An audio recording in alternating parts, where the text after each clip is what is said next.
Well, as you guys know, the Insulate Britain idiots returned yesterday to block roads in London. 4 was the total, last I heard, but in all honesty, the amount don't even matter. The issue itself is the police failures in sorting the shit show out and doing it quickly. Now, I obviously support people's right to protest, even if what they're protesting about is a rich twat's con job at the end of the day. They should have their right to do it, and I will always support it. Where that right stops is obviously when you start affecting the everyday citizen's life or their health, especially as the media, government and bedwetting face mask zealots demand you conform to their medical apartheid to keep you healthy. I say protest wherever you like, just don't block the streets, and especially not ambulances, which the leader of these tosspots actually said he would do, even if it might cost someone their life, the absolute wanker. In this situation, if it was not an Insulate Britain protest, but a Roger Hallam protest, in that circumstance, what would you do? I'd stay there. You would? Yeah. And if it were an ambulance and there was someone that could potentially die in there, would you stay there? Yeah. That there would obviously be going beyond any right to protest, as does completely shutting down traffic anywhere if I am actually honest.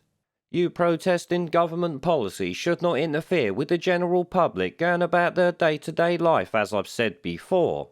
The moment it does, you should literally be moved on, and if you refuse, then the police should arrest you straight away. This would obviously be the case if the police actually did what they should be doing with these idiots. Instead, it fell on the shoulders of the general public to physically move these twats out of the road just to get traffic moving. Take a look at it for yourself.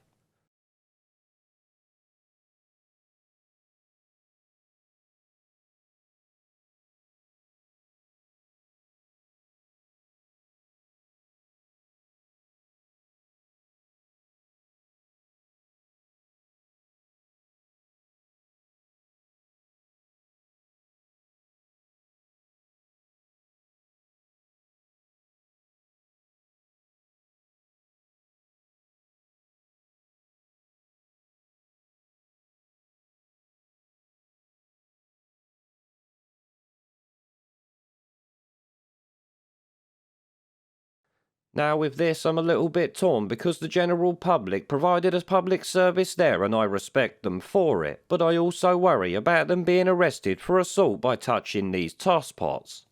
This is why the police should be on site instantly, literally enforced to arrest them the second they start this bollocks. At the end of the day, if these people were there protesting lockdowns or something like that, you can be sure the old Bill would be out in force, full riot gear ready to charge. As we know though, these left-leaning protests often get treated with kid gloves by the old Bill, BLM, and this is literally another example of all of that. Anti-medical apartheid protests or anything like this though, they get the full riot squad while these idiots actually causing chaos don't get shit. Well, they do now because the public have had to come up and start doing it themselves. This is obviously yet another embarrassment to our tosspot police forces and the fact that they just don't do what they should be doing. And I suppose we should also never forget that Boris Johnson is at this point a green communist. He is literally a poster boy for the utter tripe that these tosspots want. You know, he's Build Back Better bullshit and all of that. In fact, he's as woke as Owen Jones with the green credentials of Caroline Lucas and the Green Party, so their old protest is obviously pointless as I've said before. I mean, what are they actually protesting against him for when he's literally doing what they actually want? It's all bollocks, likely supported by Boris and his ilk anyway, if you ask me. My issue in this video is the old Bill not doing their job and leaving it to the public to deal with these tosspots, obviously putting themselves at risk. Of course though, the police are too busy hunting down people who use hurty words on the internet these days, ain't they?